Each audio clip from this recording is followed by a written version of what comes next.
Our first film is called Talk Radio, the story of a repellent but mesmerizing young man who hosts a late-night talk radio show in Dallas, insulting and challenging his guests. Eric Bogosian, who co-wrote this story and performed it first on stage in New York, is perversely compelling as talk show host Barry Champlain, who gets nutty calls and venomous mail. Now, all different kinds of people live here. Foreigners, people with accents. Are they clean? Are they sanitary? Why don't you ask one of them? Well, sure, that would be a nice idea to just go to somebody's house and knock on their door. But what if a serial murderer lived there? What if Ted Bundy lived there? What if he was just sitting inside watching television, eating potato chips, and I came to the door? Why, you just come right on in here, Denise, he'd say. Barry is also confrontational with his boss, Alec Baldwin, who wants to tone down Barry and make his show a national talk fest. What do you think you're doing in here? Changing the world? This is a talk show, Barry, and you are a talk show host. Alan does the drive time, Jerry does the home handyman stuff, Sheila does the shrink stuff, Sid does the financial stuff, and you hang up on people. That's your job. Talk radio also takes us inside Barry's life away from the microphone. He's not much happier away from the show, talking with his ex-wife, played by Ellen Greene. He still loves her. Barry, what do you want me to do?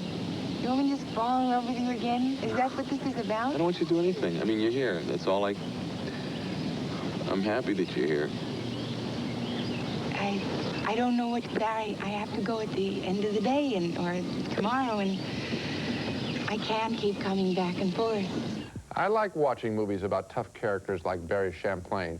He's cut from the same angry mold as Travis Bickle in Taxi Driver. He has his private demons. He wants to do the right thing, but he often acts hostily.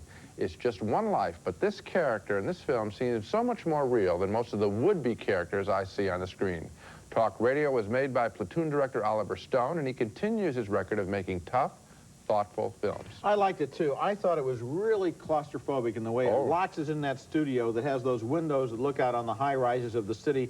So there were times, for example, when that caller says, "You're looking at that box right now. I know you are," and you think he's looking at this guy through a sniper scope. I mean, it was really dramatic.